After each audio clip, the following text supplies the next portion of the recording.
Hello and welcome again to VW Feasts. Today we're going to be cooking Gaucho Pie. Yes, that's right, we're going to Argentina, a beautiful country with many cows, and many that we have eaten. So, you're going to need some nice potatoes, some nice minced beef, some chopped carrots, the olives here, pitted and chopped,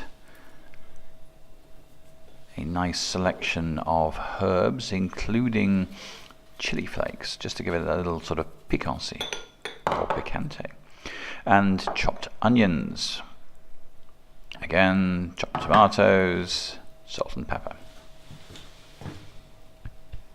So first things first, make the base. We're going to take the onions and the carrots and just cook them in some vegetable oil, and just let them to just soften, and then put the lid on and sweat down.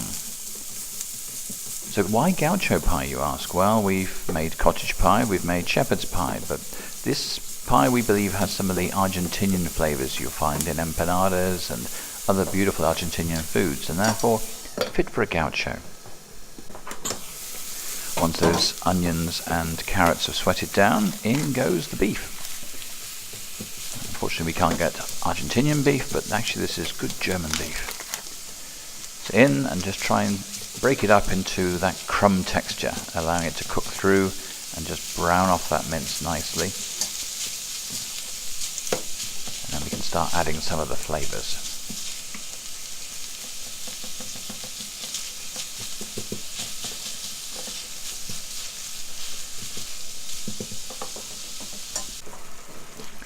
Now you've got that beautiful crumb and you've got the meat browned.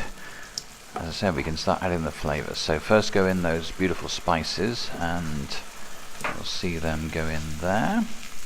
And then you want to add some richness to it. So you could use chocolate or tomato puree or my glass of wine. In go the bay leaves, count them in because you'll want to count them out again. You don't want them in the final pies. No one really wants to eat a bay leaf.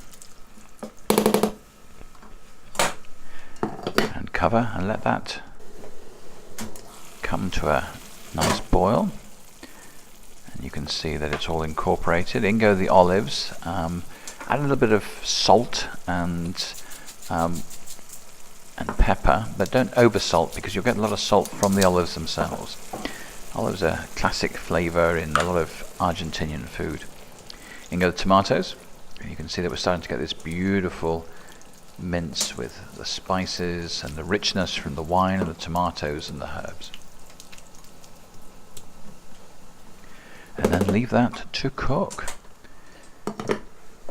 In the meantime, take your potatoes and boil them till they fall apart. A knife goes very easily into them, and then you know that they're cooked through.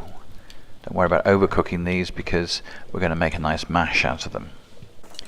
And the VW is now going to demonstrate one of her new gadgets. I'm an old school and use a masher, but the VW recommends a ricer.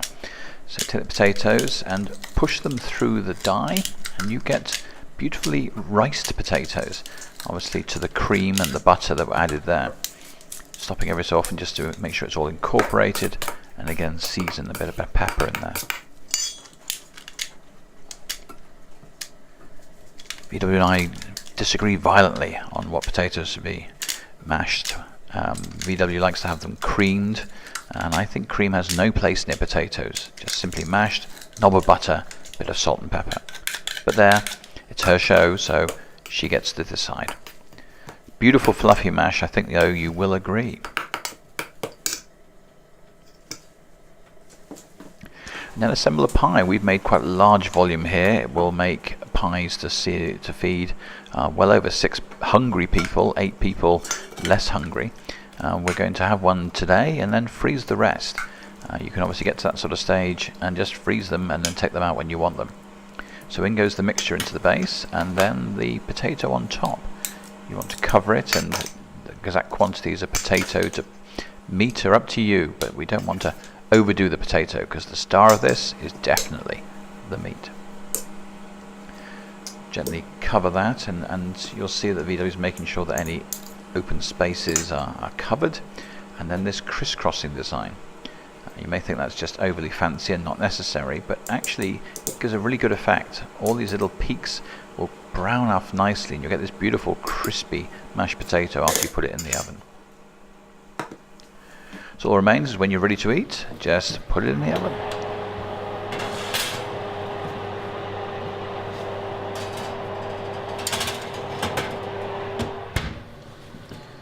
And then you will have a beautiful gaucho pie. Obviously served with your choice of vegetables, and you'll see that those crisscrossing is nicely browned up, and it's a really crispy top there. Listen to this. You can hear that crunch, and you can see that beautiful filling underneath. There we have it. Gaucho pie. Enjoy.